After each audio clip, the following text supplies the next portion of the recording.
옛날, 아주 먼 옛날에 깊고 깊은 산골짜기 아래에 연기가 모락모락 피어오르는 작은 마을이 하나 있었습니다. 그 마을에서도 가장 위세가 높고 기와 지붕이 웅장하던 이 진사댁에는 마음씨가 비단결처럼 곱고 부지런하기로 소문난 달래라는 이름의 어린 식모가 살고 있었지요. 달래는 일찍이 부모를 여의고 갈 곳 없는 처지였지만 타고난 성품이 워낙 맑고 성실하여 아침마다 마당을 쓸고 가마솥에 불을 지피며 자신의 주어진 하루를 묵묵히 채워나가는 어여쁜 아가씨였습니다. 담장 너머로 들려오는 산새 소리에 귀를 기울이며 그녀는 비록 신분은 낮아도 마음만은 누구보다 풍요롭게 가꾸며 살아가고 있었으며 그녀의 부지런함은 온 집안 식구들이 칭찬할 만큼 자자했답니다. 달래가 머무는 곳은 늘 고소한 밥 냄새와 장작 타는 냄새가 끊이지 않는 널찍한 부엌이었는데 그곳은 비록 신부는 미천할지언정 그녀에게는 가장 소중한 삶의 터전이자 안식처나 다름없었답니다. 매일 새벽 찬물에 손을 적시며 쌀을 씻고 무거운 가마솥 뚜껑을 열고 닫느라 손등은 트고 갈라졌지만 달래는 단 한 번도 자신의 처지를 원망하거나 남을 탓하는 법이 없이 늘 입가에 은은한 미소를 머금고 살았습니다. 그런 그녀에게도 마음 한구석에는 늘 남모를 근심과 작은 소망이 하나 있었는데 그것은 언젠가 이 집안의 모든 식구들이 평안하고 자신도 누군가에게 진정으로 도움이 되는 존재가 되고 싶다는 소박하고도 간절한 꿈이었으며 그녀는 매일 밤 달림을 보며 소원을 빌곤 했습니다. 그러던 어느 화창한 가을날 이진사댁의 외아들이자 학식과 인품을 두루 갖추어 온 마을 처녀들의 흠모를 한 몸에 받던 이 도령이 오랜만에 사냥 도구들을 챙겨 들고 뒷산으로 사냥을 떠나게 되었습니다. 이 도령은 성격이 호탕하면서도 아랫사람들을 하대하지 않는 따뜻한 성품을 지녔기에 달래 역시 그를 마음 깊이 존경하고 있었고 도령이 대문을 나설 때면 늘 속으로 그의 무사 안녕을 빌어주곤 했습니다. 하지만 그날따라 달래의 마음속에는 왠지 모를 불안감이 엄습했고 부엌에서 나무를 다듬던 손길은 평소와 다르게 자꾸만 헛돌며 가슴이 두근거리는 이상한 기분이 들어 안절부절 못하고 있었는데 이는 평소에 한 번도 느껴보지 못한 아주 불길한 징조처럼 다가왔습니다. 점심 무렵이 지나고 해가 뉘엿뉘엿 서산으로 넘어갈 때쯤 달래는 저녁 식사에 쓸 갓감이 부족해지자 바구니를 옆구리에 끼고 평소보다 조금 더 깊은 산속으로 발걸음을 옮기게 되었습니다. 바스락거리는 낙엽 소리를 들으며 산길을 오르던 달래는 문득 저 멀리 숲속에서 들려오는 날카로운 총성 한 발에 소스라치게 놀라 제자리에 멈춰 서서 귀를 기울였는데 그것은 분명 사냥터에서 들려오는 오발탄의 소리처럼 느껴졌습니다.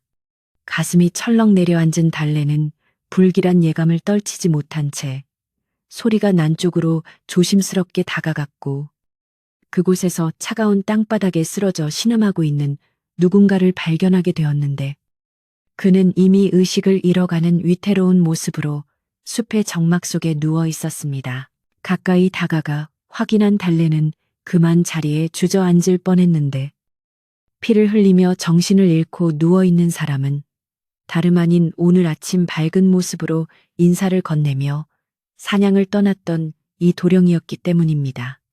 도령의 가슴팍에서는 붉은 선혈이 쉴 새 없이 흘러나와 비단 옷을 붉게 적시고 있었고 아마도 다른 사냥꾼이 쏜 빗나간 탄환에 맞은 듯 상처의 깊이가 매우 깊어 보여 한눈에 보아도 목숨이 경각에 달린 위험한 상황이었습니다.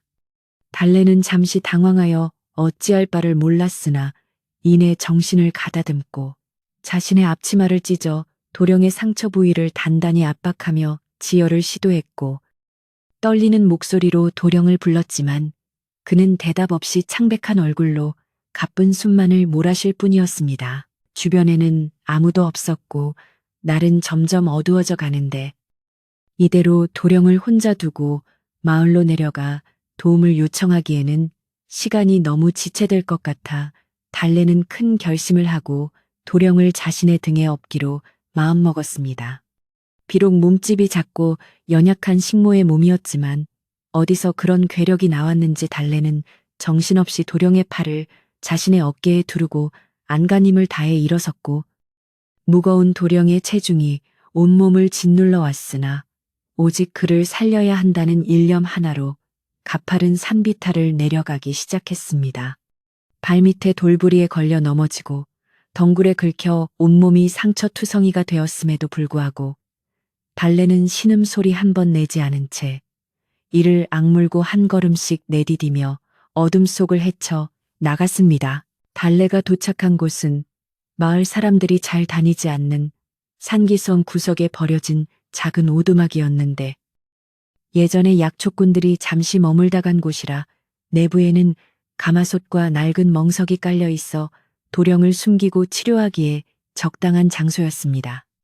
겨우 도령을 멍석 위에 눕힌 달래는 숨이 턱끝까지 차올라 한참 동안 거친 숨을 몰아쉬었지만 쉴 틈도 없이 다시 밖으로 나가 깨끗한 계곡물을 길어와 상처를 닦아내고 근처에서 구한 지혈 효과가 있는 약초를 입으로 지식여 상처에 정성껏 발라주었습니다.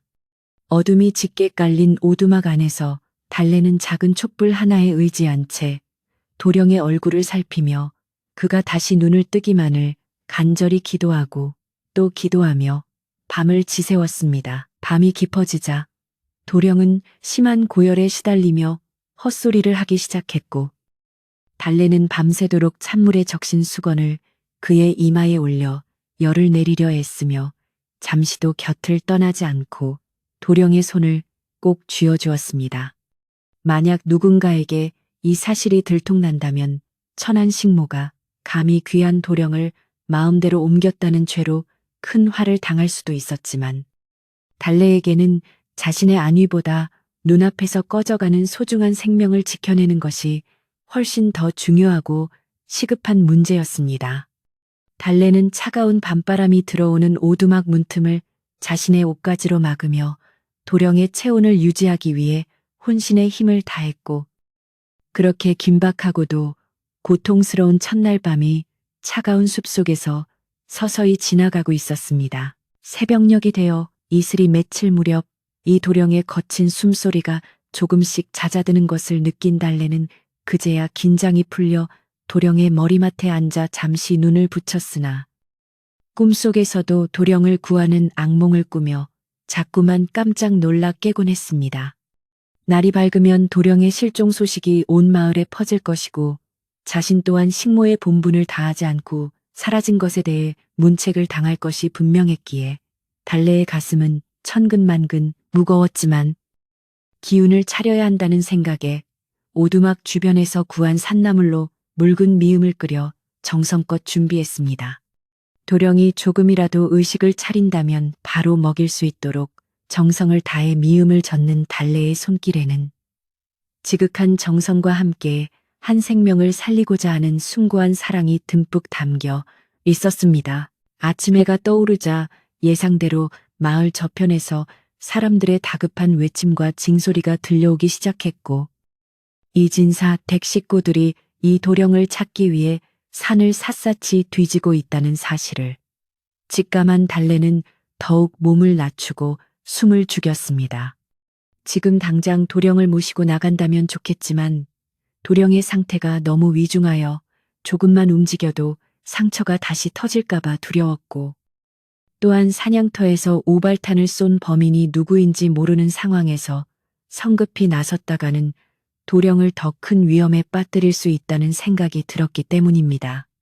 달래는 오두막 주변의 나뭇가지를 겹겹이 쌓아 외부 사람들의 시선을 차단하고는 불안한 마음으로 도령의 안색을 살피며 다시금 결연한 의지를 다졌는데 그녀의 눈빛은 그 어느 때보다 단단했습니다. 달래는 혹시라도 자신의 발자국이 남지 않았을까 걱정하며 오두막 입구의 흙을 평평하게 고르고 주변의 풀들을 자연스럽게 정리하는 치밀함을 보였는데 이는 평소 그녀가 부엌일을 하며 몸에 익힌 꼼꼼함과 조심성에서 우러나온 행동이었습니다.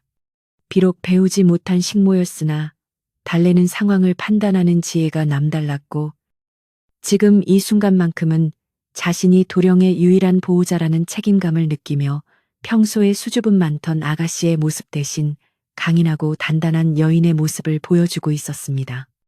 오두막 안의 공기는 차갑고 적막했지만 도령을 향한 달래의 따뜻한 눈빛과 헌신적인 간호가 그 공간을 온기로 가득 채우며 기적 같은 회복의 기운을 서서히 불어넣고 있었으며 그것은 희망의 시작이었습니다. 한편 이 진사댁에서는 도령의 실종으로 인해 부인과 진사 어른이 실신할 지경에 이르렀고 마을 장정 수십 명이 산을 헤매고 있었으나 워낙 깊은 숲속이었던 데다 달래가 도령을 업고 간 길이 험난하여 아무도 오두막 쪽으로는 다가오지 못하고 있었습니다.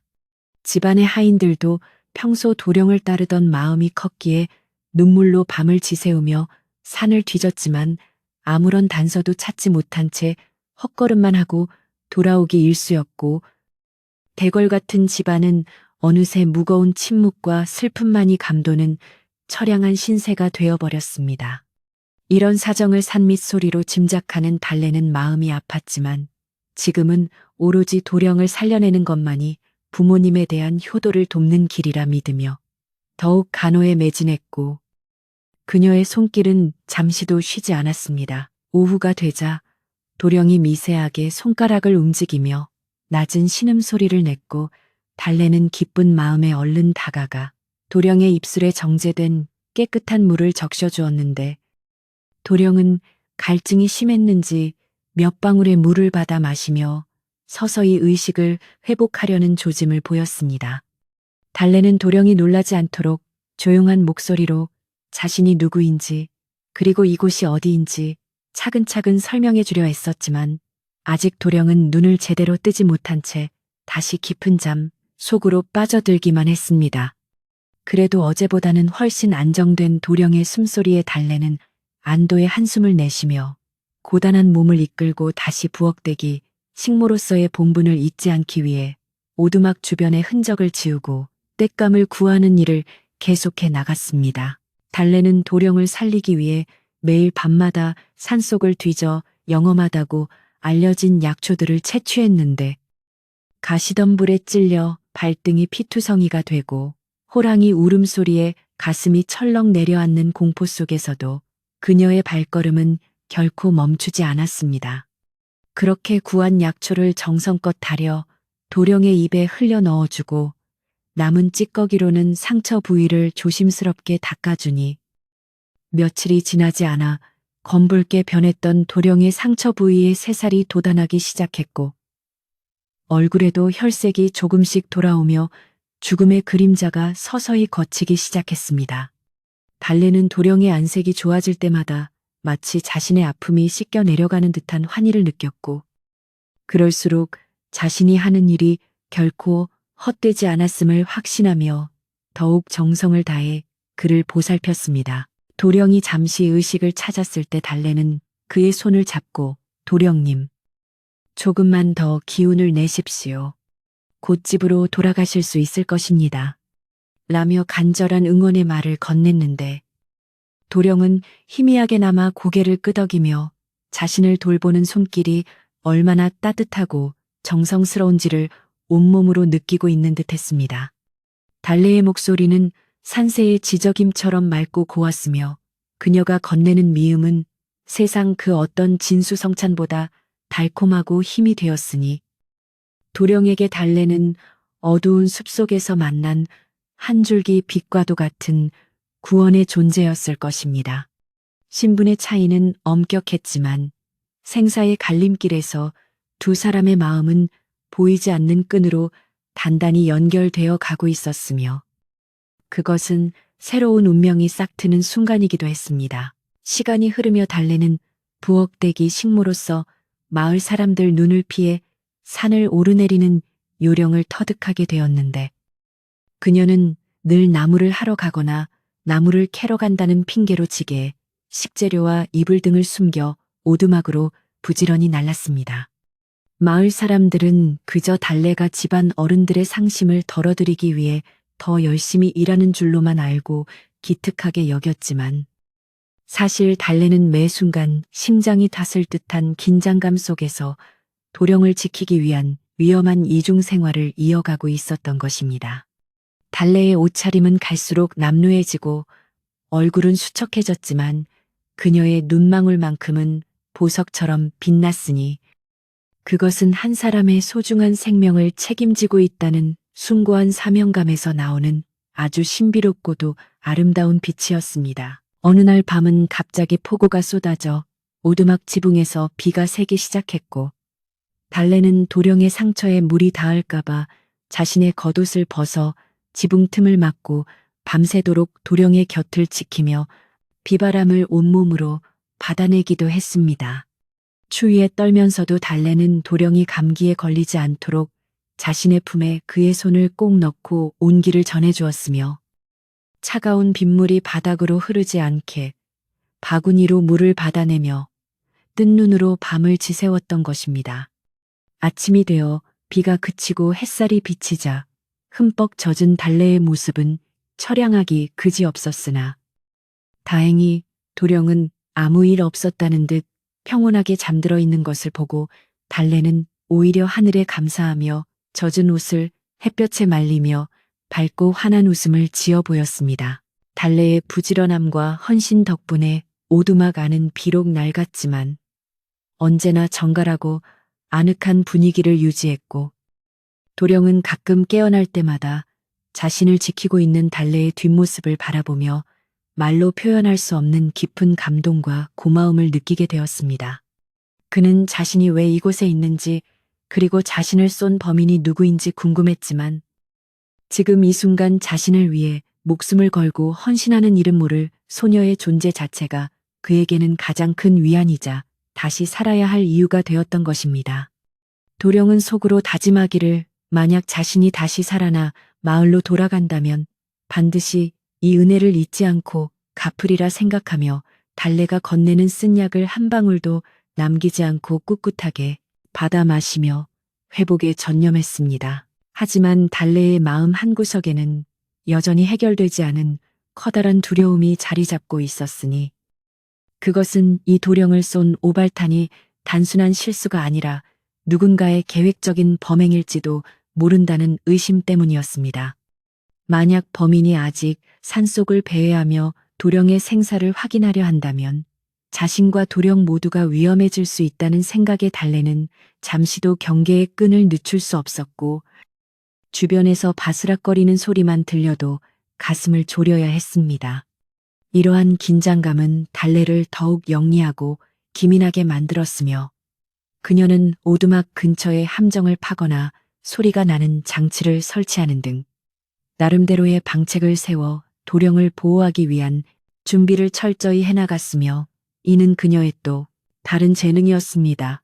달래가 도령을 간호한 지도 벌써 열흘이 넘어가고 있었고 마을 사람들의 수색도 지쳐갈 때쯤 달래는 결심하기를 이제 도령의 상처가 어느 정도 아물었으니 조만간 안전한 방법을 찾아 집으로 모셔야겠다고 마음을 먹었습니다. 하지만 도령은 아직 기력이 쇠하여 혼자 걷기는커녕 앉아있기도 힘든 상태였기에 달래는 그를 다시 업고 내려갈 타이밍을 신중하게 계산하고 있었는데 그때마다 도령의 맑은 눈망울과 마주치면 가슴이 설레어 말을 잇지 못하곤 했습니다.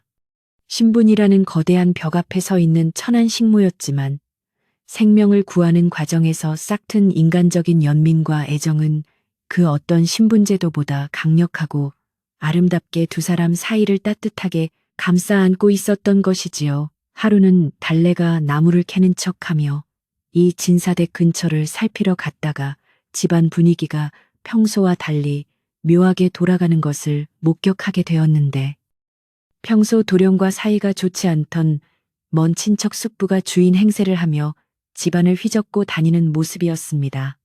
숙부는 도령의 생사를 확인하기도 전에 이미 그가 죽은 것처럼 떠들며 집안의 재산과 권력을 탐내는 눈치를 보였고 달래는 그 모습을 보며 도령을 쏜 범인이 혹시 저 숙부와 연관된 것은 아닐까 하는 강한 의구심을 품게 되었습니다.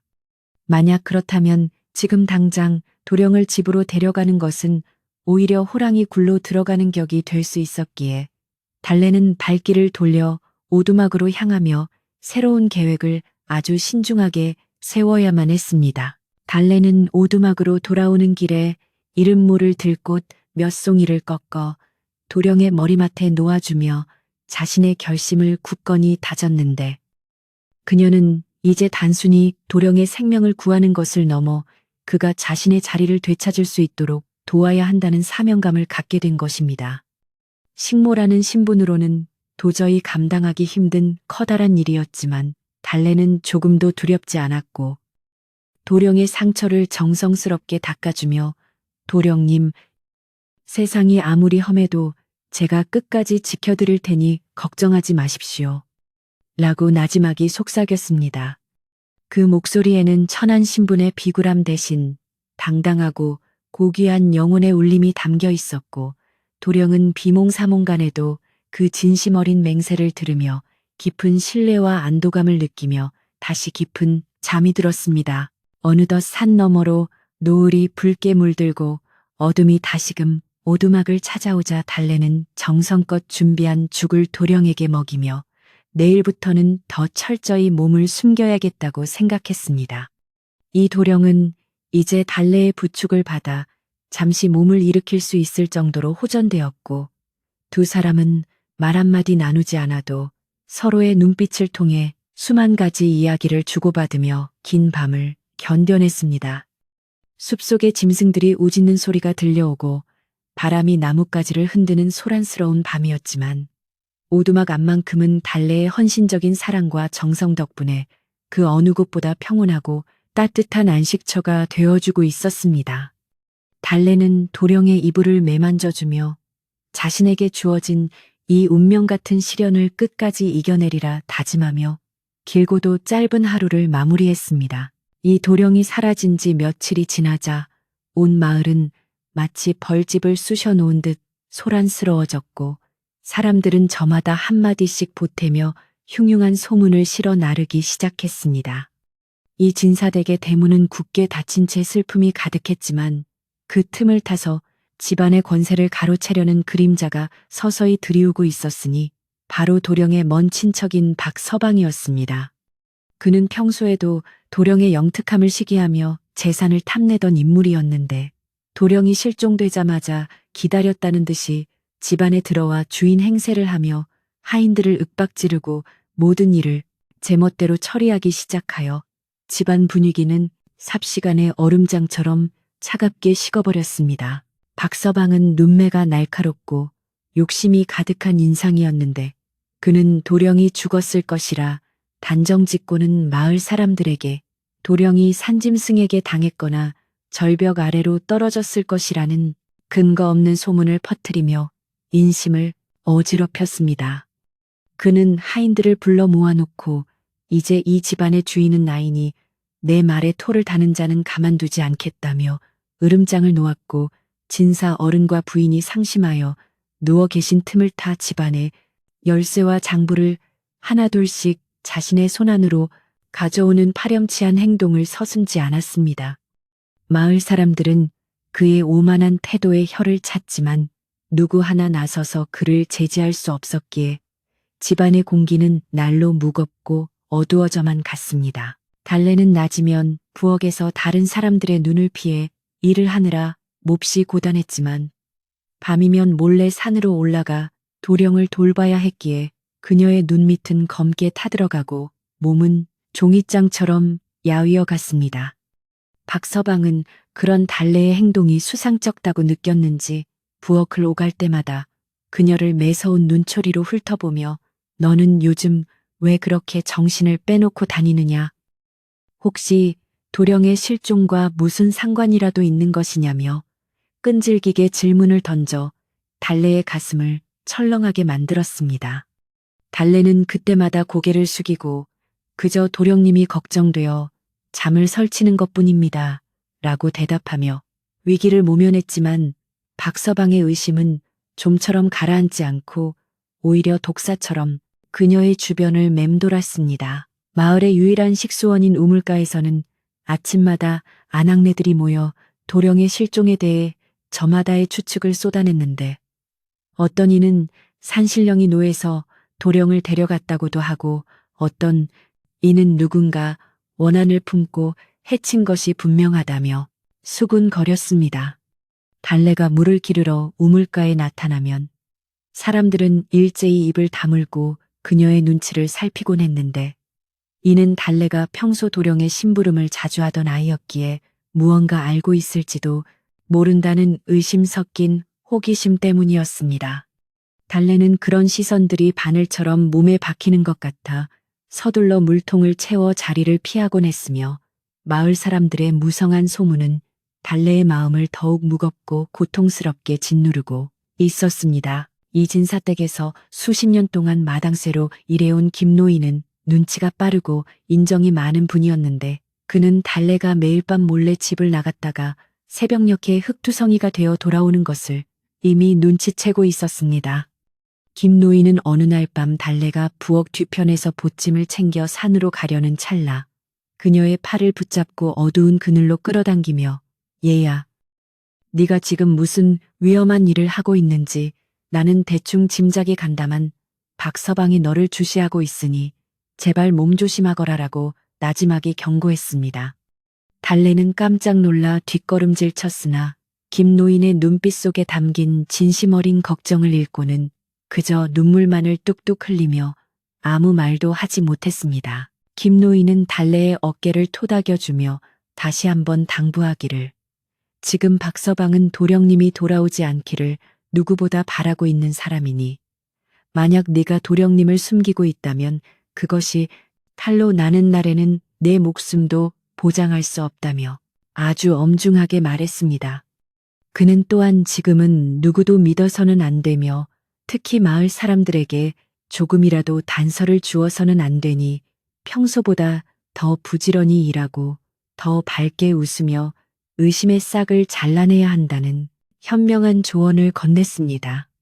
달래는 노인의 가르침을 뼈에 새기며 고개를 깊이 숙여 감사 인사를 전했고 그날 이후로 자신의 감정을 철저히 숨긴 채 더욱 조심스럽게 산길을 오르내리며 도령을 보살피게 되었습니다. 집안의 실세가 된 박서방은 급기야 도령의 방을 제멋대로 뒤지며 도령이 아끼던 서책과 물건들을 밖으로 내던지기 시작했고 이를 말리던 늙은 상전들에게조차 무례한 언사를 내뱉으며 자신의 야욕을 노골적으로 드러냈습니다.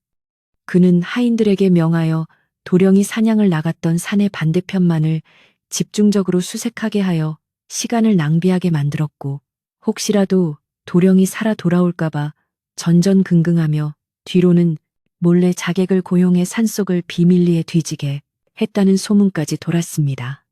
달래는 부엌 창틈으로 그 광경을 지켜보며 주먹을 꽉 쥐었으며 도령이 완전히 회복하기 전까지는 절대로 이 사실을 집안에 알려서는 안 되겠다는 굳은 결심을 다시 한번 다지게 되었습니다.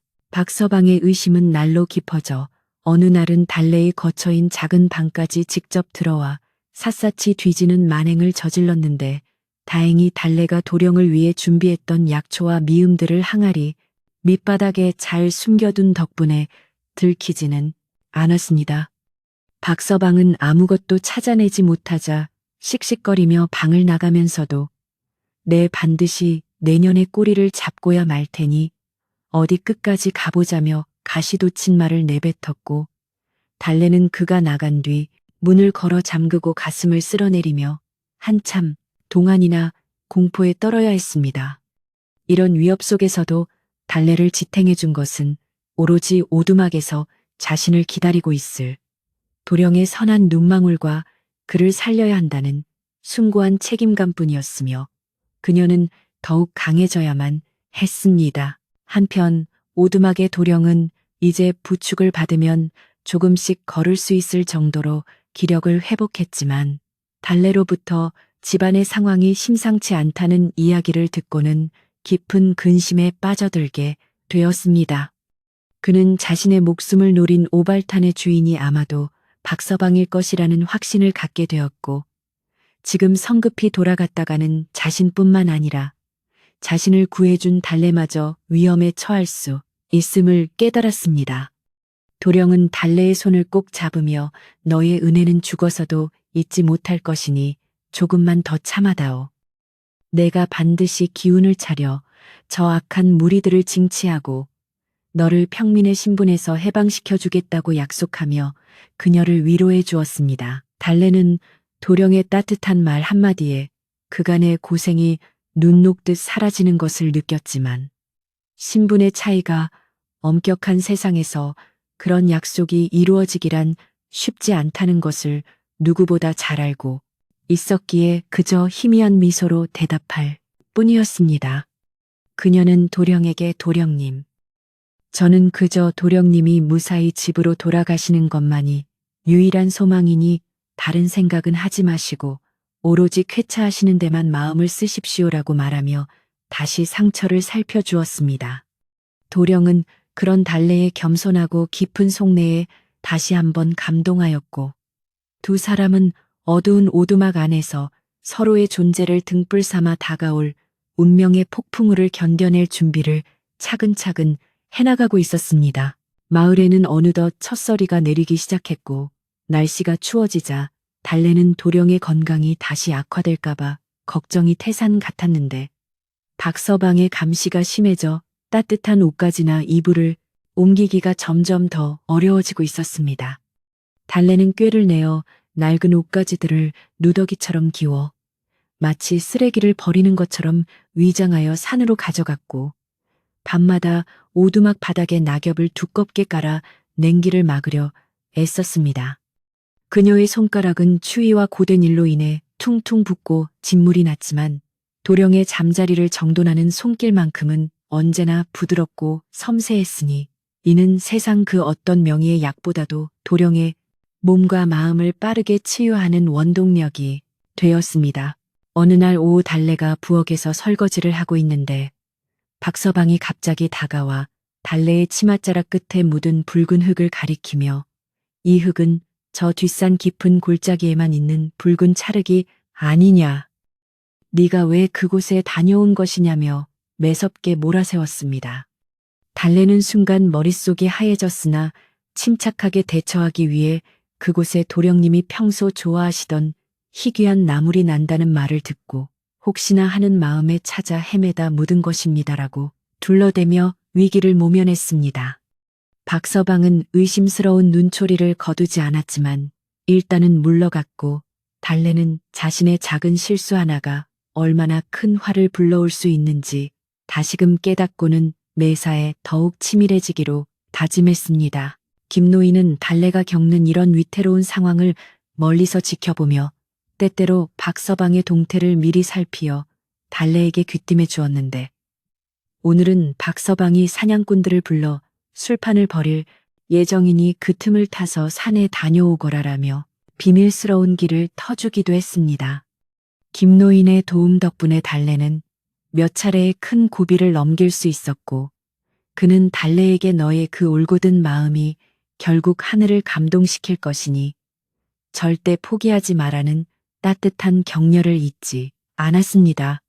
달래는 김노인이라는 든든한 조력자가 있다는 사실에 큰 위안을 얻었으며 자신이 하는 일이 비록 위험할지라도 옳다는 확신을 가지고 매일매일의 고난을 꿋꿋하게 이겨내고 있었습니다. 마을 사람들의 수군거림은 이제 도령의 실종을 넘어 달래의 행실에 대한 억측으로까지 번지기 시작했는데 일부 심술르는 아낙네들은 달래 전연이 요즘 밤마다 산으로 드나드는 것을 보니 혹시 산귀신에게 홀린 게 아니냐며 손가락질을 하기도 했습니다. 이런 소문이 박서방의 귀에 들어가면 상황이 걷잡을 수 없이 악화될 것이 분명했기에 달래는 낮 동안 더욱 몸을 낮추고 집안일에 매진하며 자신이 평소와 다름없는 부지런한 식모임을 증명하려 애썼습니다. 그녀는 일부러 마을 사람들 앞에서 눈물을 보이며 도령의 실종을 슬퍼하는 연기를 하기도 했는데 이는 속으로 피눈물을 흘리는 일이었지만 도령을 지키기 위해서는 어쩔 수 없는 선택이었습니다. 시간이 흐를수록 박서방의 횡포는 극에 달해 진사 어른의 건강은 더욱 악화되었고 집안의 재물은 박서방의 도박 자금과 유흥비로 탕진되기 시작하여 대궐 같던 집안은 어느덧 안팎으로 허물어져 가고 있었습니다. 하인들 사이에서도 박서방에 대한 불만이 터져 나오기 시작했지만 힘없는 그들은 그저 서로 눈치만 볼 뿐이었고 달래는 이 모든 상황을 도령에게 전하며 이제는 결단을 내려야 할 시기가 다가오고 있음을 알렸습니다. 도령은 분노로 몸을 떨었으나 아직은 몸이 완쾌되지 않았기에 조금 더 기력을 보충하며 확실한 증거를 잡아 박서방을 단번에 무너뜨릴 계획을 달래와 함께 세심하게 세워나갔습니다. 달래는 도령의 지시에 따라 박서방이 몰래 숨겨둔 문서들을 찾기 위해 밤마다 안채를 살피기 시작했고 위험을 무릅쓰고 박서방의 방 근처에서 그가 부하들과 나누는 대화를 엿듣는 등 첩보원 같은 활동을 이어갔습니다. 그녀는 박서방이 도령을 쏜 사냥꾼에게 입막음용으로 돈을 건네려 한다는 사실을 알아내게 되었고 그 사냥꾼이 누구인지 확인하기 위해 비오는 밤에도 몰래 뒤를 밟는 용기를 보여주었습니다. 가녀린 식모의 몸으로 감당하기 힘든 첩첩산중의 과제들이었지만 달래는 오로지 정의를 바로 세우고 도령을 지키겠다는 일념으로 두려움을 극복하며 진실의 퍼즐 조각들을 하나씩 맞춰나가고 있었던 것입니다. 어느 날 밤 달래는 산으로 올라가던 중 박서방이 보낸 자객들과 마주칠 뻔한 절체절명의 위기를 맞이하게 되었는데 그녀는 기지를 발휘해 근처 바위 구멍 속으로 몸을 숨기고 숨을 죽여 그들이 지나가기를 기다렸습니다. 자객들은 분명 이 근처에서 누군가 움직이는 소리를 들었는데 귀신같이 사라졌군이라며 투덜거리며 돌아갔고 달래는 심장이 터질 듯한 공포 속에서도 끝까지 침착함을 유지하여 도령이 있는 오두막의 위치를 들키지 않을 수 있었습니다. 이 사건 이후 달래는 산을 오르는 길을 매번 바꾸고 흔적을 남기지 않기 위해 나뭇가지로 발자국을 지우는 등 더욱 철저한 보안을 유지하며 도령을 수호하는 그림자가 되어갔습니다. 도령은 달래가 가져다 준 정보들을 토대로 박서방의 악행을 입증할 수 있는 서신들을 직접 작성하기 시작했고 자신이 살아있음을 알리는 비밀 신호를 김노인을 통해 진사 어른께 전달하기 위한 기회를 엿보고 있었습니다. 하지만 박서방이 진사 어른의 침소를 철저히 봉쇄하고 있어 접근이 쉽지 않았기에 달래는 음식 쟁반 밑바닥에 작은 쪽지를 숨겨 들여보내는 위험한 도박을 감행하기로 했습니다.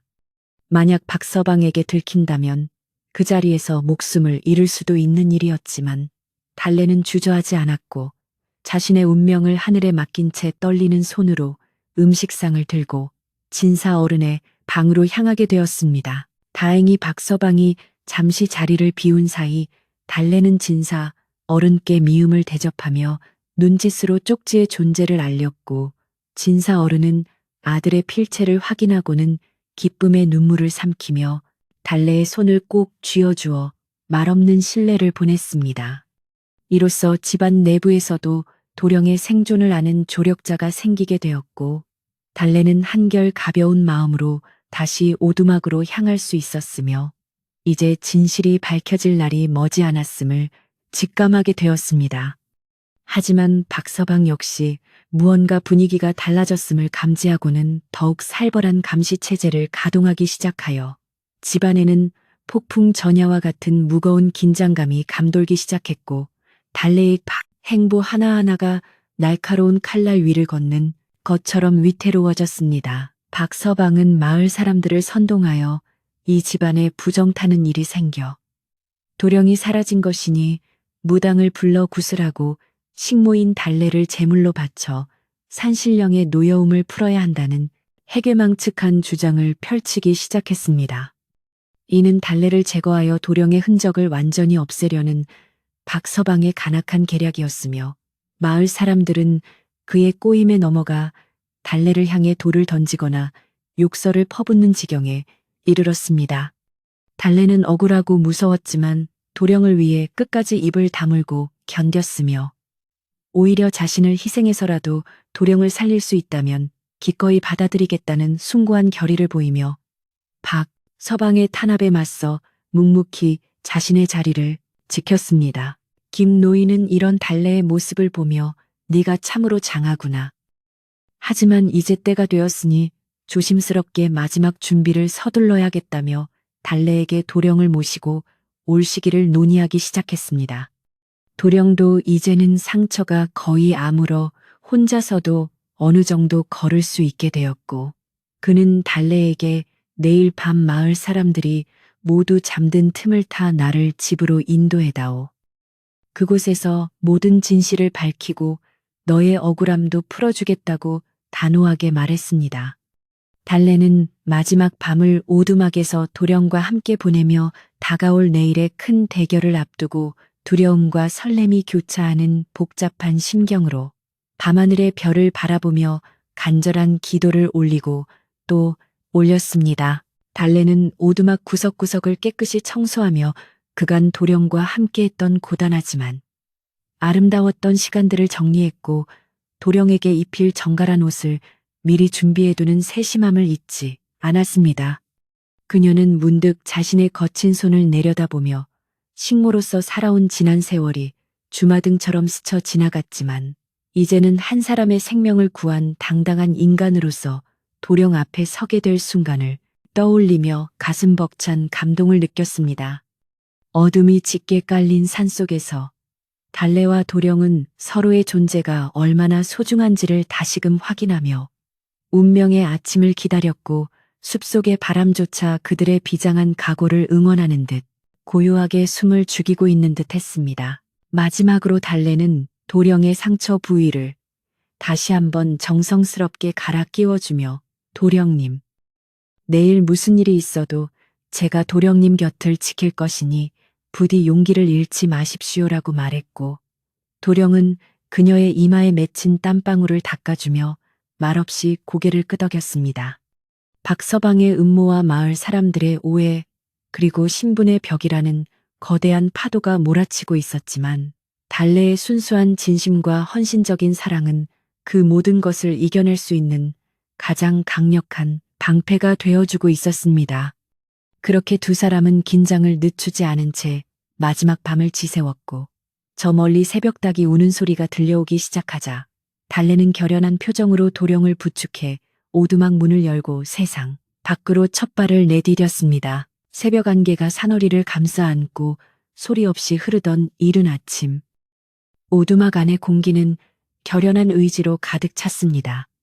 달래는 도령의 뱃쑥한 얼굴을 바라보며 오늘이야말로 모든 진실을 밝히고 제자리를 찾아야 할 날임을 직감하고 있었지요. 밤새도록 도령의 옷매무새를 다듬고 그가 걷는데 불편함이 없도록 정성을 다해 간호했던 달래의 눈동자에는 두려움보다는 앞날에 대한 희망과 용기가 서려 있었습니다. 그녀는 자신의 작고 여린 어깨에 한 가문의 운명이 달려있다는 사실을 무겁게 받아들이면서도 결코 물러서지 않겠다는 단단한 마음가짐으로 길고 긴 한숨을 내쉬며 밖으로 나갈 채비를 마쳤습니다. 도령은 아직 기력이 온전치 않았으나 달래의 부축을 받으며 천천히 몸을 일으켜 세웠고 그의 눈빛은 며칠 전보다 훨씬 맑고 강해져 있었습니다. 그는 자신을 지켜준 이 가래픈 소녀의 손을 꼭 잡으며 달래야 오늘 네가 겪게 될 수모가 크겠지만 조금만 더 견뎌다오. 내가 내 곁에서 모든 것을 바로잡을 것이니 나를 믿고 끝까지 함께 해주길 바란다고 나지막이 속삭였습니다.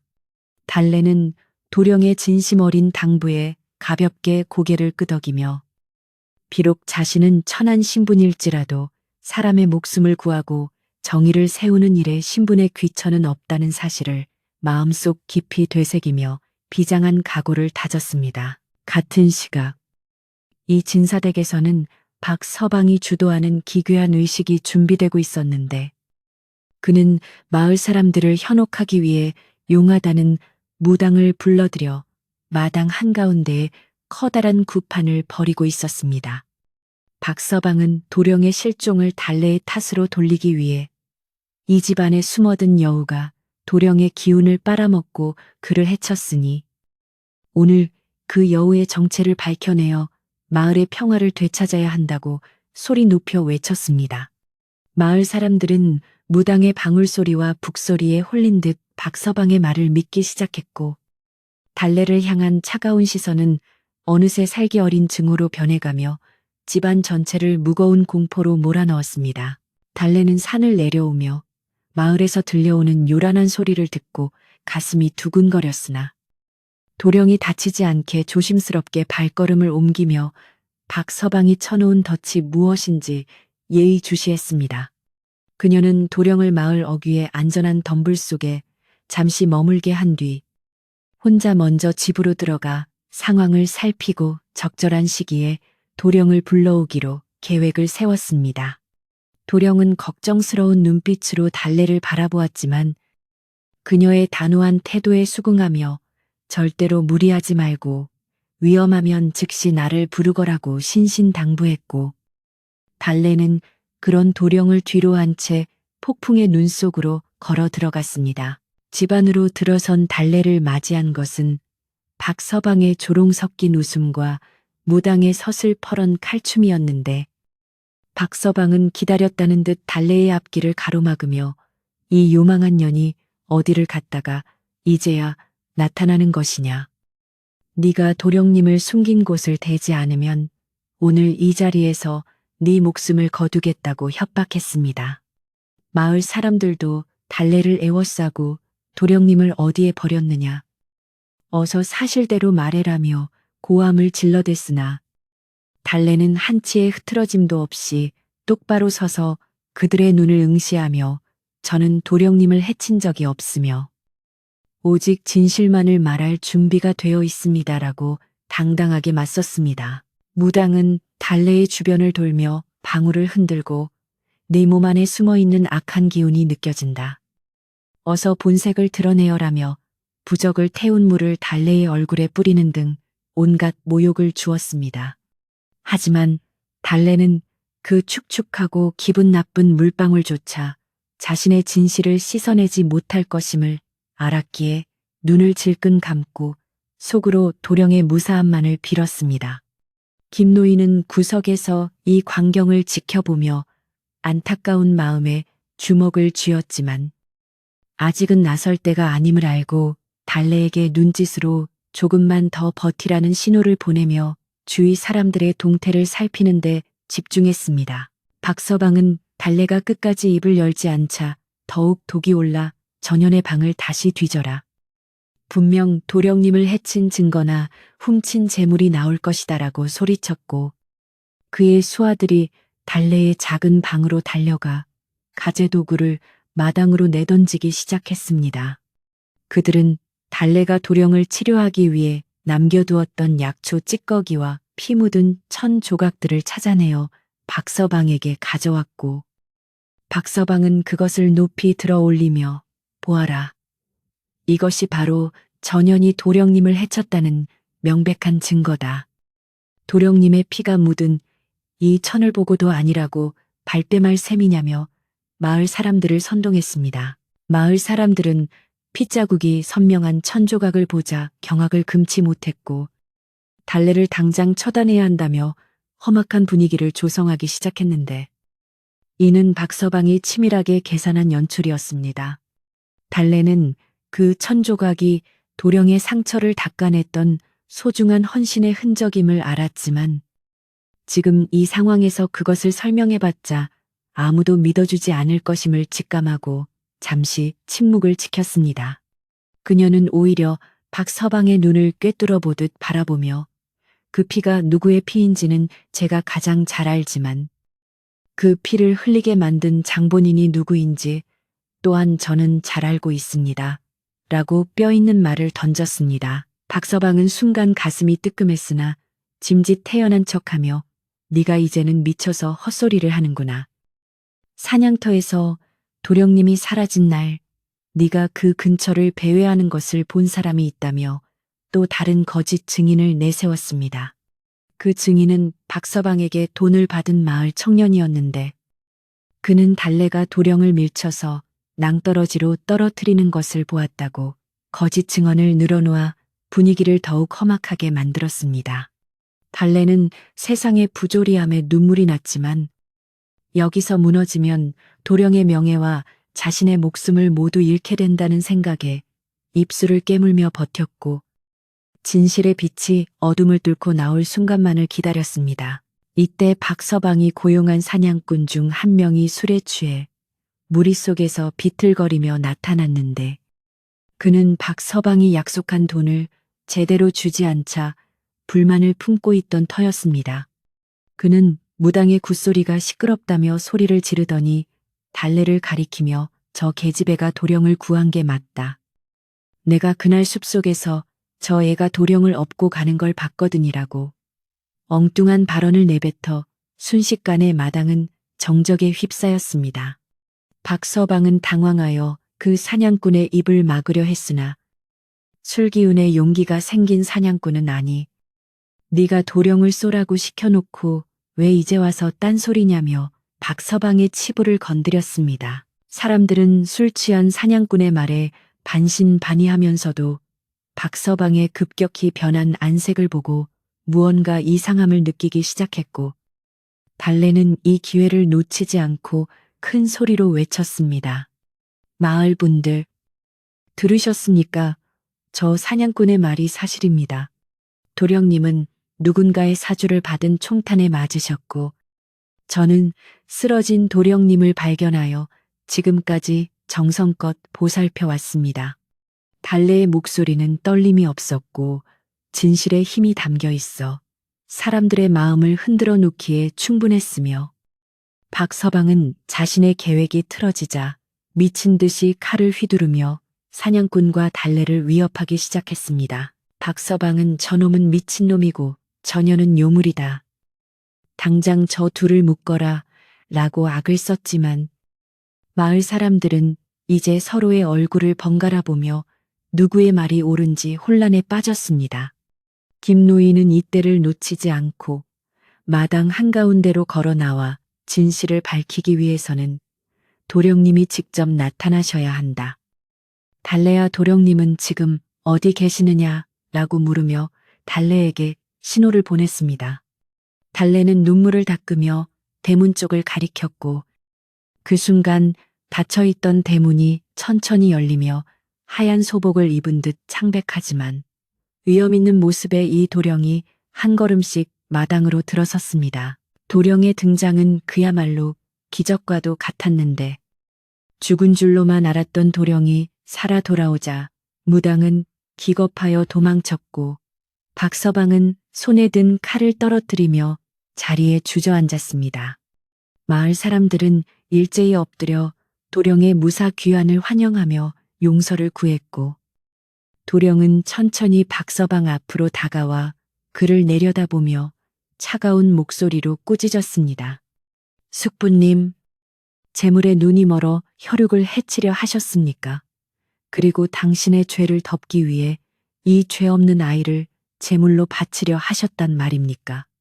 도령의 한마디 한마디는 비수처럼 박서방의 심장을 찔렀고 그는 아무 대답도 못한 채 사시나무 떨듯 몸을 떨었습니다.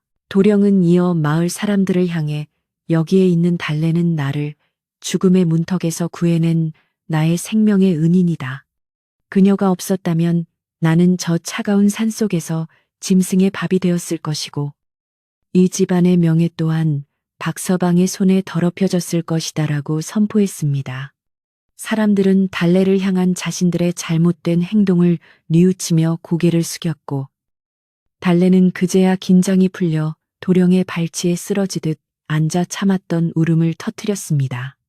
그 눈물은 그간의 고통과 외로움 그리고 억울함을 모두 씻어내는 정화의 눈물이었으며 마당에 모인 모든 이들의 가슴을 뭉클하게 만드는 감동의 드라마였습니다. 박서방은 끝까지 자신의 죄를 부인하며 도망치려 했으나 김노인과 장정들에게 붙잡혀 포승줄에 묶이는 신세가 되었고 그가 숨겨두었던 범행 계획서와 암살 사주 편지들이 달래의 증언대로 하나둘씩 발견되었습니다. 도령은 박서방을 관가로 압송하라고 명하며 집안의 질서를 바로잡기 시작했고, 소란스러웠던 구파는 어느새 진실의 재판장으로 변모하여 정의가 승리했음을 온 마을에 알렸습니다. 달래는 도령의 배려로 방 안으로 들어가 휴식을 취하게 되었는데, 그녀는 자신이 꿈꾸던 평화가 다시 돌아왔음을 느끼며 깊은 안도의 한숨을 내쉬었습니다. 도령의 부모님은 아들의 생존 소식에 병상에서 일어나 한 걸음에 마당으로 달려 나오셨고, 아들을 끌어안고 대성통곡하시며 달래를 향해 거듭 고개를 숙여 감사의 인사를 전하셨습니다. 우리 가문의 대를 이어준 네 은혜를 무엇으로 보답하겠느냐. 네가 비록 식모의 신분이나 오늘부터 너를 우리 집안의 귀한 손님으로 대접하겠다는 진사. 어른의 말씀에 달래는 손사래를 치며 겸손해했지만 이미 그녀의 위상은 집안의 하인들에게도 영웅처럼 우러러 보이는 존재가 되어 있었습니다. 마을 전체에 퍼졌던 흉흉한 소문은 이제 달래의 헌신적인 사랑과 용기에 대한 찬사로 바뀌어 집집마다 이야기꽃을 피우게 되었습니다. 저녁이 되자 이 진사댁에는 다시금 평화가 찾아왔고 달래는 평소처럼 부엌으로 가려 했으나 마님은 그녀를 만류하며 비단 옷을 내어주고 안방에서 함께 식사할 것을 권하셨습니다. 달래는 극구 사양하며 저는 그저 제 본분을 다했을 뿐이며 부엌에서 밥 냄새를 맡으며 일하는 것이 제게는 가장 큰 행복입니다라고 말해 주인 내외의 마음을 더욱 감동하게 했습니다. 그녀는 비록 화려한 자리를 마다했지만 그녀의 마음속에는 이미 그 어떤 고관대작보다도 고귀한 자부심이 자리 잡고 있었으며 그것은 진정한 인간다움이 무엇인지를 보여주는 살아있는 교훈이 되었습니다. 도령은 밤늦게 달래를 조용히 불러 마당을 거닐며 달래야. 네가 보여준 그 용기와 지혜는 이 집안의 그 어떤 보물보다도 값진 것이다. 내가 약속했듯이 너의 앞날에 다시는 어둠이 없도록 내가 평생토록 지켜주마라고 다시 한번 맹세했습니다. 달래는 부끄러움에 얼굴을 붉혔으나 도령의 눈 속에 담긴 진실한 애정을 읽고는 처음으로 그의 손을 살포시 맞잡으며 밝게 웃어 보였습니다.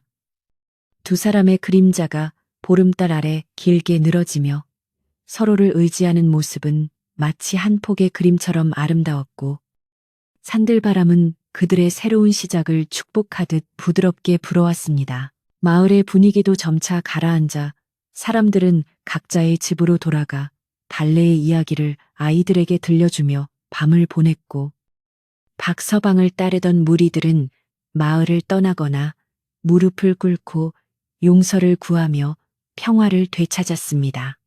달래는 다시는 누군가를 의심하거나 미워하지 않아도 되는 세상을 꿈꾸며 자신의 작은 방에서 오랜만에 깊은 잠을 청할 수 있었는데 그녀의 꿈속에는 더 이상 피 묻은 천조각이나 날카로운 칼날 대신 푸른 숲과 맑은 시냇물이 흐르는 평화로운 풍경만이 가득했습니다.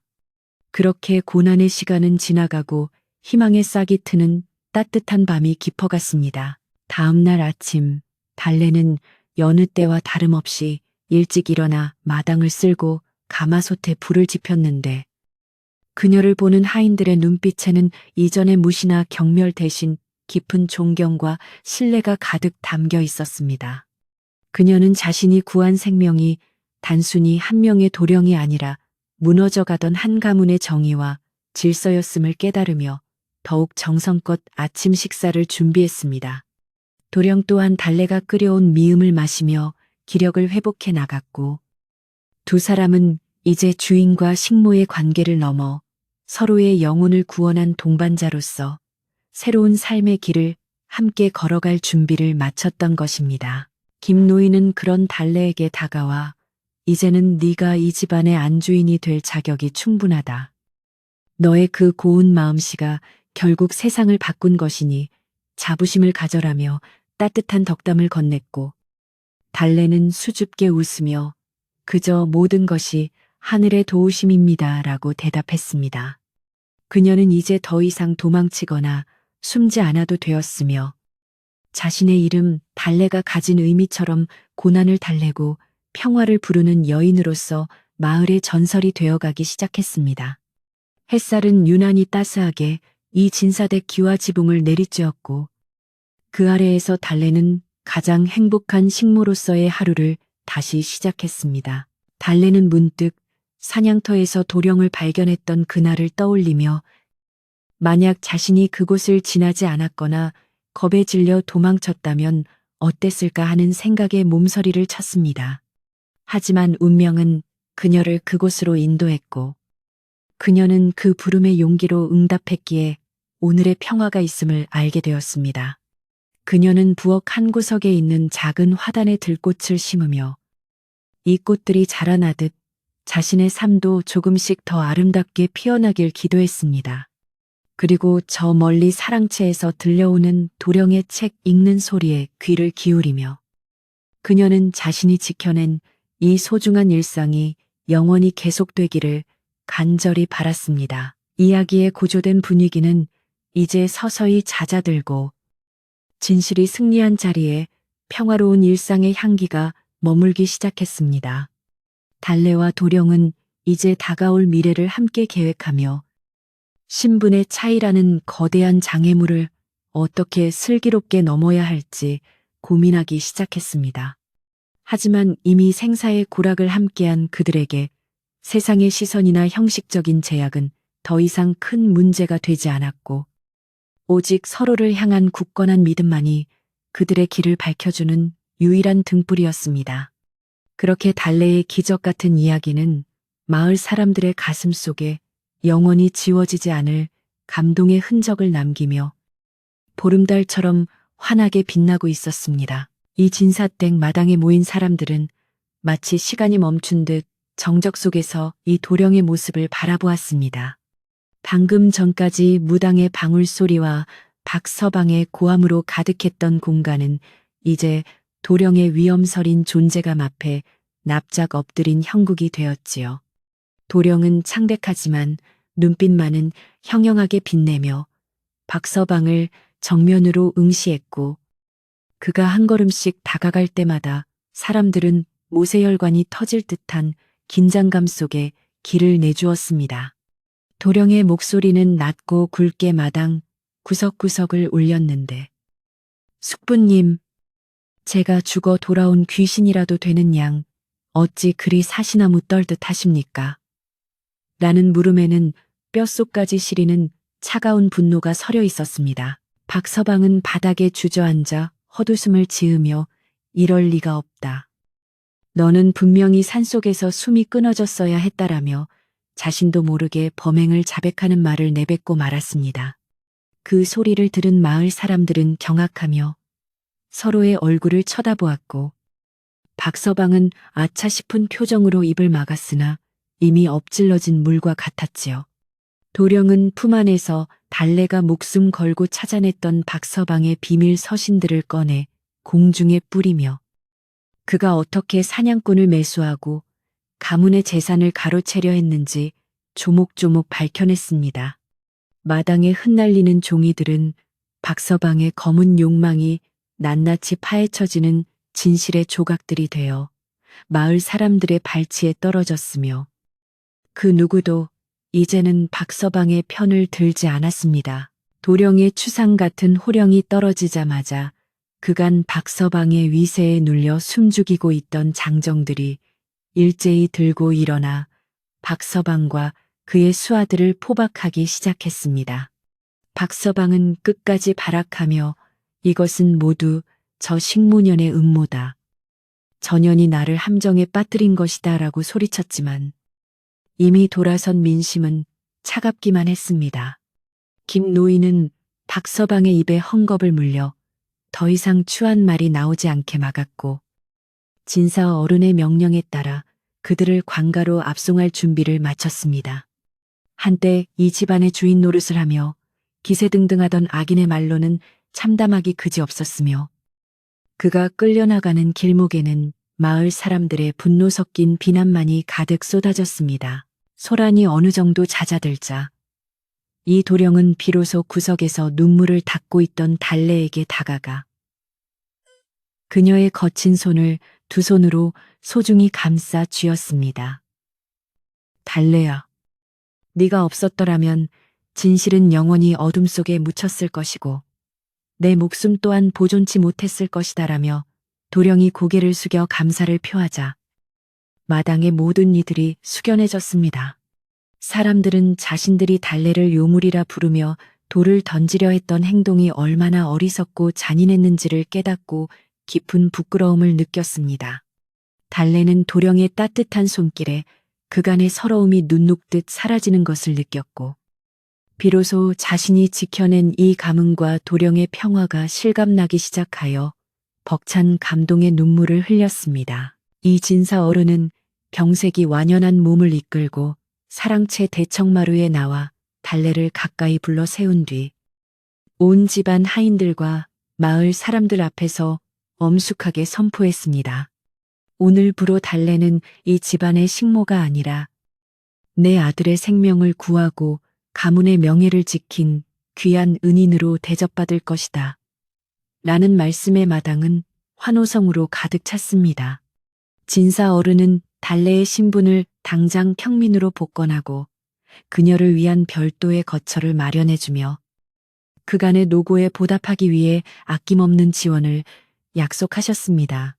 달래는 극구 사양하며 도령님이 무사하신 것만으로도 제게는 충분한 보상입니다 라고 대답했지만 이미 그녀의 이름은 마을의 전설처럼 사람들 입에 오르내리기 시작했습니다. 어수선했던 구판의 흔적들은 하인들에 의해 깨끗이 치워졌고 불길한 무당의 물건 대신 마당에는 정갈한 가을 햇살이 내리쬐며 집안의 기운을 다시 맑게 정화해 주었습니다.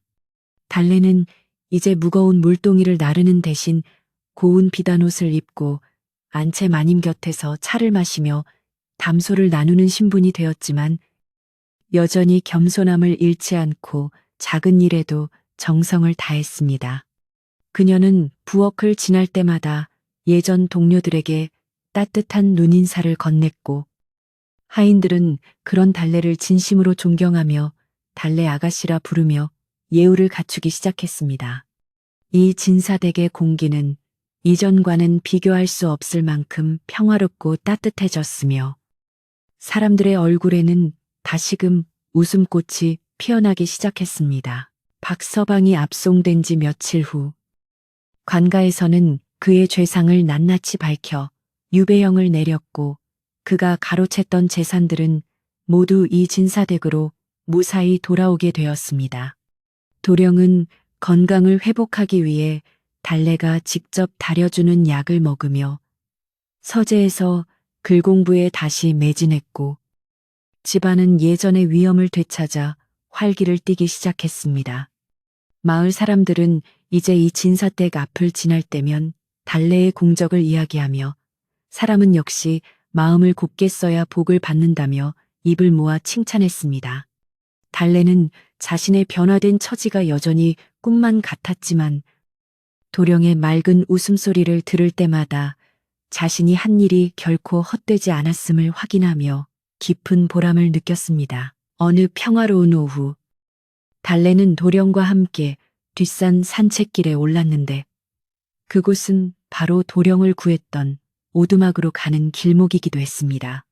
두 사람은 말없이 걷다가 숲속의 맑은 공기를 들이마시며 고난의 시간을 함께 견뎌낸 서로의 존재에 대해 깊은 감사를 느꼈습니다.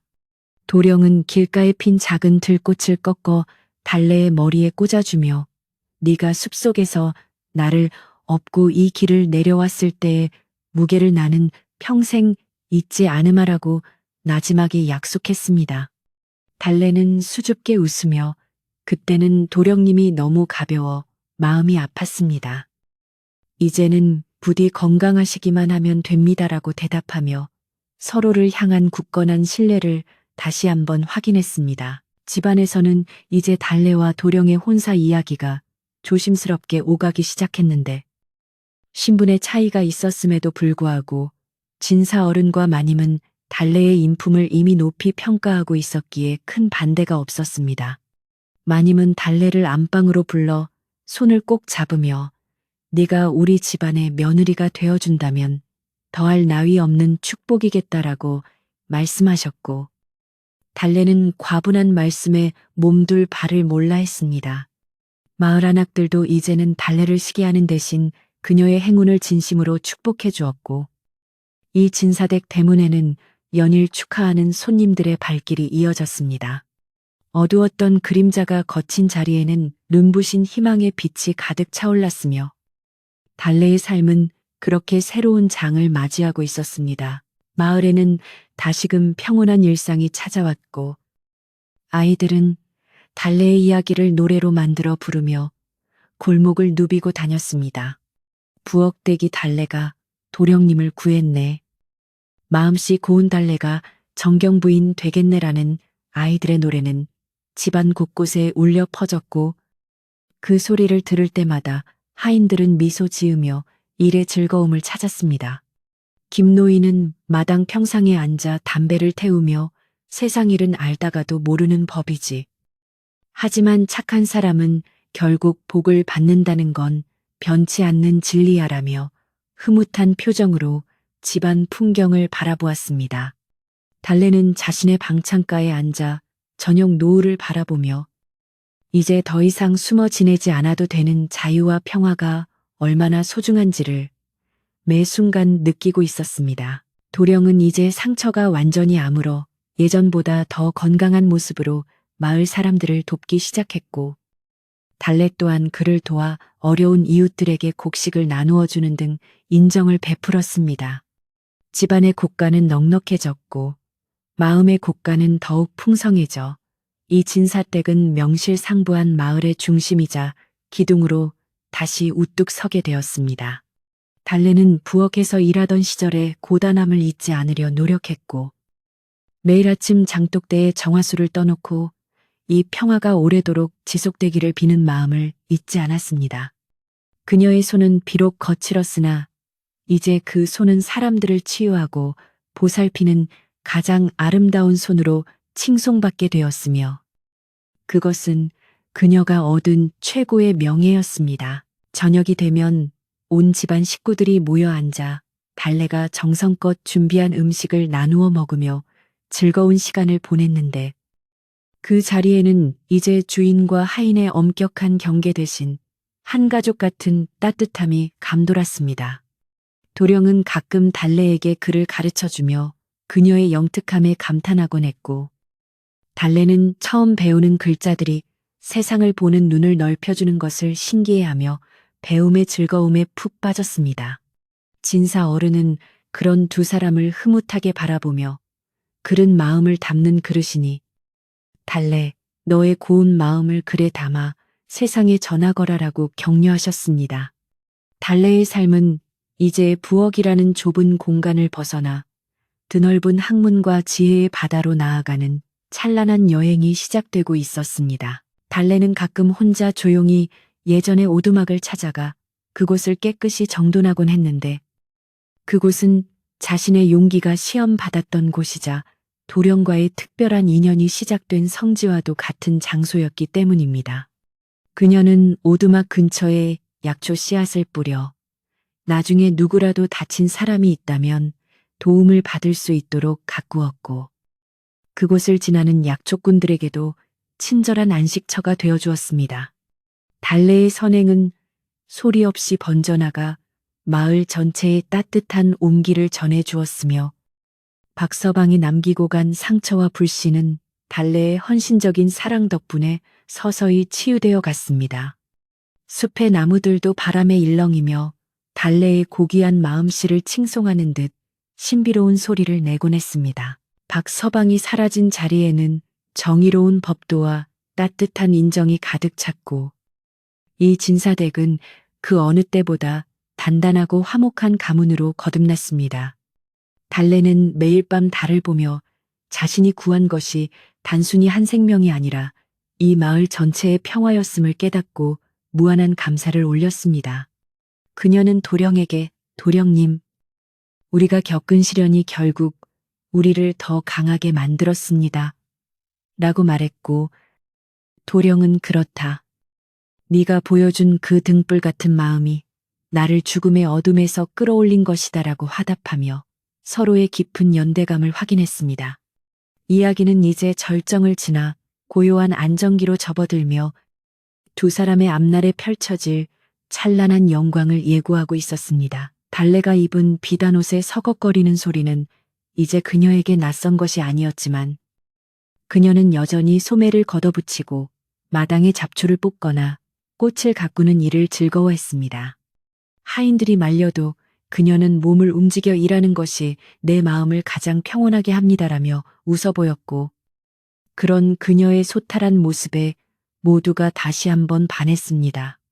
마을 사람들은 달래를 보며 신분이 사람을 만드는 것이 아니라 사람이 신분을 고귀하게 만드는 것임을 몸소 체험하며 배우게 되었습니다. 달래의 존재 자체가 마을에 살아있는 교육이자 희망의 상징이 되었고 이 진사댁의 대문은 언제나 열려 있어 힘없는 백성들의 억울함을 들어주는 사랑방 역할을 톡톡히 해냈습니다. 도령은 이제 과거 시험을 준비하며 한양으로 떠날 채비를 했고 달래는 그가 먼 길을 가는 동안 불편함이 없도록 꼼꼼하게 짐을 챙기며 정성을 다했습니다. 부디 몸 건강히 다녀오십시오.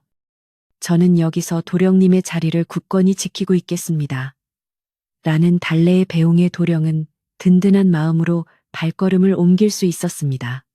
달래는 도령이 없는 동안에도 집안 살림을 도맡아 하며 마님을 보필했고 마을의 대소사를 챙기며 장차 정경 부인이 될 자질을 충분히 갖추어 나갔습니다. 그녀의 지혜로운 처신은 온 동네에 소문이 자자했고 이 진사댁은 인재를 아끼고 덕을 쌓는 집안으로 더욱 명성을 떨치게 되었습니다. 시간이 흘러 마을에 다시 낙엽이 지고 찬바람이 불어올 때쯤 도령이 과거에 급제하여 금이 환영한다는 기쁜 소식이 전해졌습니다. 온 마을은 축제 분위기에 휩싸였고 달래는 누구보다 기쁜 마음으로 대문 밖까지 마중 나가 도령을 맞이했습니다. 도령은 높은 관직을 제수받았음에도 불구하고 말에서 내리자마자 가장 먼저 달래의 손을 잡으며 공을 그녀에게 돌렸습니다.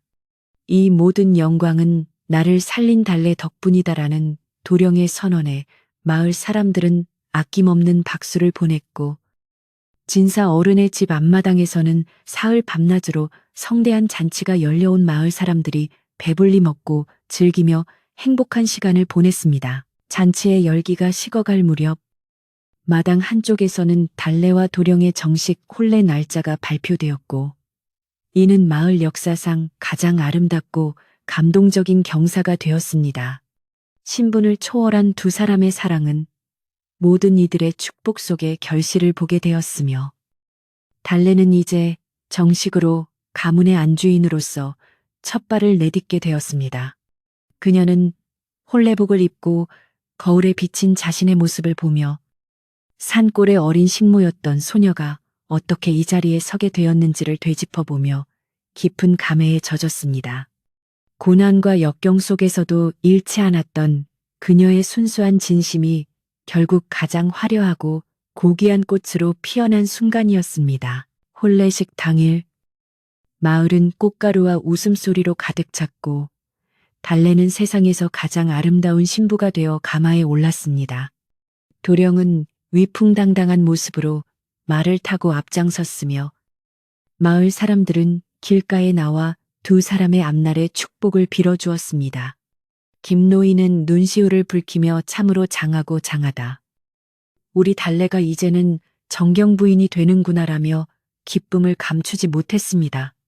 달래는 가마 안에서 손을 꼭 쥐며 앞으로 자신이 받게 될 권세와 명예를 어려운 이들을 위해 사용하겠노라고 다시 한번 하늘에 맹세했습니다. 그것은 한 개인의 성공을 넘어 온 마을이 하나 되는 화합의 장이자 새로운 정의의 시작이었습니다. 잔치가 끝나고 밤이 깊어지자 이 진사댁은 오랜만에 고요한 안식에 들었습니다. 달래는 이제 자신의 방이 된 넓고 아늑한 침소에 앉아 타오르는 촛불을 바라보며 평화로운 숨을 내쉬었습니다.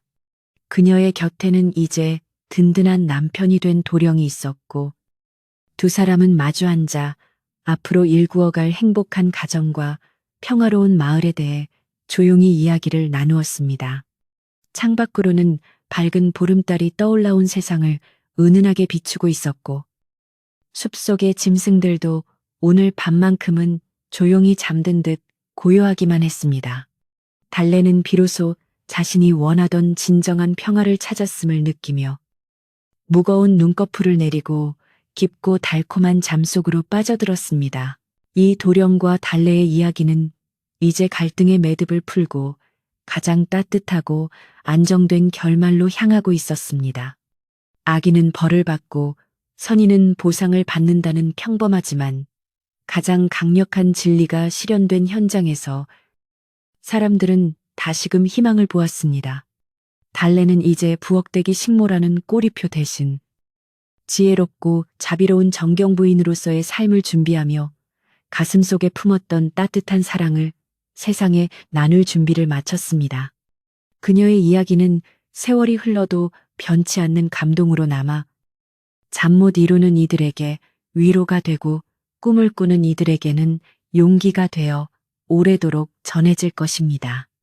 그렇게 이 진사댁의 밤은 평화롭고 아름답게 깊어갔습니다. 달래는 잠들기 전 마지막으로 도령의 손을 잡고 우리의 시작은 비록 아프고 힘들었으나 그 끝은 이렇게 따뜻한 봄날 같습니다라고 말했습니다.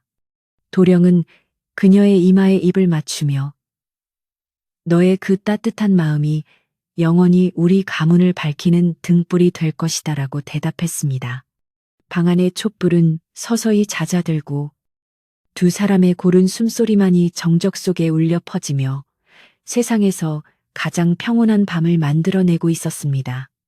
내일 아침이면 다시 햇살이 비치고 새로운 하루가 시작되겠지만 오늘 밤의 이 평화만큼은 영원히 그들의 가슴 속에 새겨져 변치 않는 보석처럼 빛날 것입니다. 이제 이야기는 마지막 부분을 남겨두고 있습니다. 모든 고난을 이겨내고 정경 부인의 자리에 오른 달래가 어떻게 마을 사람들의 존경을 받으며 살아가게 되는지, 그리고 그들의 삶이 우리에게 어떤 깊은 울림을 주는지 들려드릴 차례입니다. 고요한 밤의 공기가 당신의 방을 채우고 달래가 느꼈던 그 안도감이 당신의 마음에도 닿기를 바랍니다. 그녀의 헌신과 사랑이 만들어낸 이 기적 같은 이야기는 이제 가장 평화롭고 훈훈한 결말을 향해 천천히 발걸음을 옮깁니다. 당신의 꿈길도 달래의 발걸음처럼 가볍고 향기롭기를 바라며 마지막 이야기를 준비하겠습니다. 세월은 쉼없이 흘러 어느덧 이 진사댁의 마당에도 수십 번의 계절이 오고 갔으며 산골 마을의 풍경도 조금씩 변해갔지만 달래의 깊고 따뜻한 성품만은 변하지 않고 세월과 함께 더욱 우아하게 깊어졌습니다. 식모라는 신분의 굴레를 완전히 벗어던지고 정경 부인의 자리에 오른 달래는 이제 마을 사람들에게 단순한 양반댁 마님 이상의 존재가 되었으며 그녀가 지나가는 길에는 늘 존경의 눈길과 따뜻한 인사가 끊이지 않았습니다. 그녀는 화려한 가마를 타기보다는 가끔씩 평민 시절처럼 고운 비단신을 신고 마을 길을 천천히 걸으며 이웃들의 안부를 묻는 것을 진정한 즐거움으로 여기며 살아가고 있었습니다. 달래는 매일 아침 안채의 문을 열며 가장 먼저 부엌 쪽을 바라보았는데 그곳은 그녀가 가장 힘들었던 시절을 보냈던 곳이자 인생의 가장 큰 반전을 준비했던 소중한 터전이었기 때문입니다. 이제는 그녀를 대신해 부지런한 하인들이 가마솥에 김을 올리고 있었지만 달래는 가끔씩 직접 앞치마를 두르고 부엌에 들어가 손수 도령의 아침상을 준비하며 예전의 초심을 잃지 않으려 노력했습니다. 그녀의 손길이 닿은 음식에는 늘 말로 표현할 수 없는 깊은 맛과 정성이 담겨 있었기에 도령은 한양의 그 어떤 진수성찬보다 달래가 차려준 소박한 밥상을 가장 좋아하며 항상 고마운 마음으로 식사를 마쳤습니다. 이 도령은 달래의 헌신적인 사랑과 지혜 덕분에 나라의 큰 기둥이 되었고, 이제는 조정의 높은 관직에 올라 백성들의 삶을 돌보는 인자한 관리가 되어 가문의 명예를 드높였습니다. 그는 퇴근하여 집으로 돌아올 때면 늘 달래의 손을 먼저 잡으며 부인 덕분에 오늘 하루도 무사히 마칠 수 있었소라고 다정하게 속삭였고, 달래는 그런 남편의 듬직한 모습에서 과거 산속 오두막에서 가쁜 숨을 몰아쉬던 도령의 모습을 떠올리며 격세지감을 느끼곤 했습니다. 두 사람의 사랑은 시간이 갈수록 더욱 단단해졌으며 신분이라는 거대한 벽을 허물고 얻어낸 평화였기에 그 가치는 세상 그 무엇과도 바꿀 수 없는 소중한 보석처럼 빛났습니다. 마을에는 이제 달래의 이름을 딴 작은 장학재단과 구율미 창고가 세워졌는데, 이는 달래가 자신의 녹봉과 재산을 아껴 배고픈 아이들과 갈 곳 없는 노인들을 보살피기 위해 만든 아름다운 결실이었습니다. 예전에 달래를 시기했던 마을 아낙네들도 이제는 그녀의 넓은 도량에 감복하여 매일같이 안채로 찾아와 바느질을 돕거나 고민을 상담하며 진정한 이웃 사촌으로 거듭났습니다. 달래는 그들에게 늘 사람의 귀천은 태어날 때 정해지는 것이 아니라 그 사람이 베푸는 사랑의 깊이에 따라 정해지는 것이라며 낮은 목소리로 가르침을 주었고, 이는 마을 전체의 인심을 바꾸어 놓는 소중한 밑거름이 되었습니다. 김노인은 이제 기력이 쇠하여 마당 일을 직접 하지는 못했지만 달래의 배려로 집안의 가장 큰 어른 대접을 받으며 따뜻한 사랑방에서 편안한 노후를 보내고 있었습니다. 달래는 매일 오후 김노인을 찾아가 따뜻한 차를 대접하며 예전 박서방의 위협 속에서 자신을 지켜주었던 그의 은혜에 보답했고, 노인은 허허 웃으며 내가 사람 보는 눈은 틀리지 않았지. 우리 달래가 정말 큰일을 해냈어라며 기특해했습니다. 집안의 하인들도 이제는 달래를 단순히 상전으로 모시는 것이 아니라 자신들의 아픔을 진심으로 이해해주는 어머니 같은 존재로 여기며 진심을 다해 집안일을 돌보아 가와만사성을 몸소 실천하고 있었습니다. 어느덧 가을이 깊어 산자락이 온통 붉고 노랗게 물들던 날, 달래는 남편인 이 도령과 함께 예전 그 오두막이 있던 자리를 다시 찾았는데, 그곳에는 이제 작은 정자가 세워져 오가는 길손들의 쉼터가 되어 있었습니다. 두 사람은 정자에 앉아 멀리 보이는 마을 풍경을 바라보며 사냥터에서 오발탄을 맞고 쓰러졌던 그 긴박했던 순간과 오두막에서의 처절했던 간호의 시간들을 조용히 회고했습니다. 도령은 달래의 거친 손마디를 매만지며 부인의 이 손이 나를 살렸고 우리 가문을 살렸소라고 다시 한번 고백했고, 달래는 남편의 어깨에 머리를 기대며 모든 것이 하늘이 맺어준 인연 덕분입니다라고 화답하며 평화로운 가을 햇살을 만끽했습니다. 그날 저녁이 진사댁의 식탁에는 유난히 풍성하고 정갈한 음식들이 차려졌는데, 이는 달래가 정경부인으로 봉해진 것을 축하하기 위해 임금님께서 친히 내려주신 하사품들로 만들어진 특별한 만찬이었습니다. 온 가족이 모여 앉아 웃음꽃을 피우며 식사를 나누는 풍경은 마치 한 폭의 극락 정토와도 같았고, 마당에서는 동네 악사들이 연주하는 은은한 가야금 소리가 울려 퍼져 밤의 정취를 더해주었습니다. 진사 어른과 마님은 이제 연로하셨지만 아들 내외의 화목한 모습과 며느리 달래의 현숙한 처신을 보며 이제는 죽어도 여한이 없다며 기쁨의 눈물을 보이셨고, 집안의 공기는 그 어느 때보다 청명하고 따뜻하게 감돌았습니다. 식사를 마친 후 달래는 잠시 혼자 마당으로 나와 밤하늘에 높이 뜬 보름달을 바라보며 자신의 삶을 돌아보았는데, 문득 부엌대기 시절 보름달을 보며 빌었던 소박한 꿈들이 떠올라 입가에 미소가 번졌습니다. 그때의 간절했던 기도가 오늘의 기적을 만들었음을 알기에 달래는 지금의 영광에 자만하지 않고 더욱 낮은 자세로 세상의 어둠을 밝히는 등불이 되겠노라고 다시 한번 달님에게 약속했습니다. 밤바람은 서늘했지만 달래의 가슴 속에는 꺼지지 않는 온돌방처럼 따뜻한 사랑의 기운이 가득 차 있었고, 그녀의 그림자는 달빛을 받아 마당 가득 인자하고 너그러운 모습으로 길게 늘어져 평화로운 밤의 풍경을 완성했습니다. 마을의 서당에서는 훈장님이 아이들에게 달래의 이야기를 들려주며 진정한 귀인이란 어떤 사람인가에 대해 열띤 강의를 펼치셨고, 아이들은 달래 부인의 용기와 헌신을 본받아 훌륭한 사람이 되겠다고 다짐하며 글을 읽었습니다. 달래의 이야기는 이제 이 마을을 넘어 이웃 마을과 멀리 한양에까지 퍼져나가 고난을 겪는 많은 이들에게 희망의 메시지가 되었으며, 신분제도의 모순 속에서도 인간의 존엄성을 지켜낸 위대한 승리의 기록으로 남았습니다.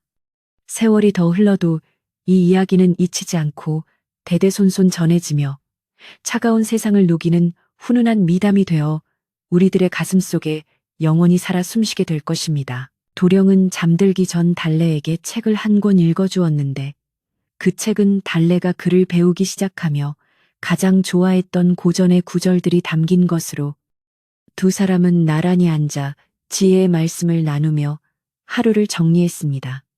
도령의 목소리는 밤의 정적을 타고 감미롭게 흐르며 달래의 마음을 평온하게 감싸 안았고, 달래는 남편의 어깨 너머로 보이는 창밖의 별들을 보며 진정한 행복은 멀리 있는 것이 아니라 지금 내 곁에 있는 사람의 체온을 느끼는 것임을 깨달았습니다.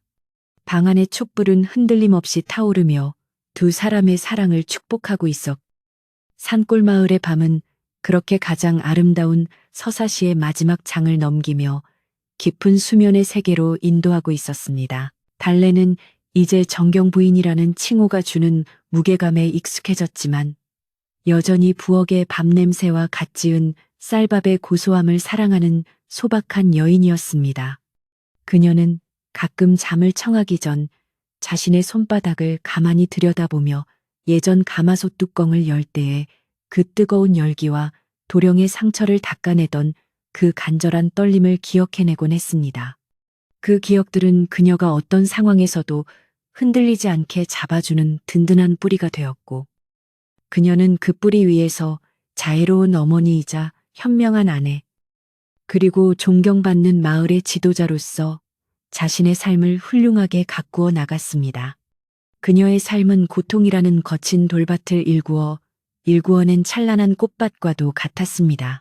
내일 아침이면 달래는 다시 일찍 일어나 집안의 하인들을 독려하고 마을의 어려운 곳을 살피며 바쁜 하루를 보내겠지만, 오늘 밤만큼은 모든 짐을 내려놓고 가장 평온한 휴식을 취할 자격이 충분했습니다. 그녀의 고른 숨소리는 밤의 공기와 어우러져 마을의 평화를 지키는 자장가처럼 울려 퍼졌고, 산짐승들도 그녀의 단잠을 깨우지 않으려는 듯 숲속 깊은 곳으로 발길을 돌렸습니다. 세상은 잠시 소란을 멈추고 이 고귀한 여인의 휴식을 지켜보았으며, 그녀가 남긴 선한 영향력은 마치 보이지 않는 향기처럼 사방으로 퍼져나가 내일의 더 밝은 햇살을 준비하고 있었습니다. 달래의 평화는 곧 마을의 평화였고, 그것은 우리 모두가 꿈꾸는 진정한 안식이었습니다. 이 진사댁의 거대한 기와 지붕 아래에는 이제 더 이상 억울한 눈물이나 시기 질투의 속삭임은 들리지 않았으며, 오직 서로를 아끼고 존중하는 따뜻한 말 한마디와 웃음소리만이 가득 채워져 있었습니다. 달래가 정경 부인이 된 사연은 단순히 신분 상승의 이야기가 아니라 보잘것없는 존재도 진심을 다하면 세상을 감동시킬 수 있다는 고귀한 인간 승리의 드라마였던 것입니다. 이제 여러분도 달래의 그 따뜻한 마음씨를 가슴에 품고 걱정 없는 밤을 보내시길 바랍니다. 그녀가 도령을 위해 지폈던 그 따뜻한 아궁이의 온기가 여러분의 방 안에도 가득 차오르길 바라며, 이제 긴 여정의 끝에서 고요한 꿈길을 향해 천천히 발걸음을 옮기시길 바랍니다. 마지막으로 달래는 잠들기 직전 머리맡에 놓인 물그릇을 보며 오늘 하루도 누군가에게 작은 빛이 되었기를 소망하며 눈을 감았습니다. 그녀의 이 짧고 소박한 한마디는 그녀가 평생을 지켜온 삶의 철학이었으며 정경 부인의 화려한 관복보다 더 빛나는 그녀의 영혼의 옷이었습니다.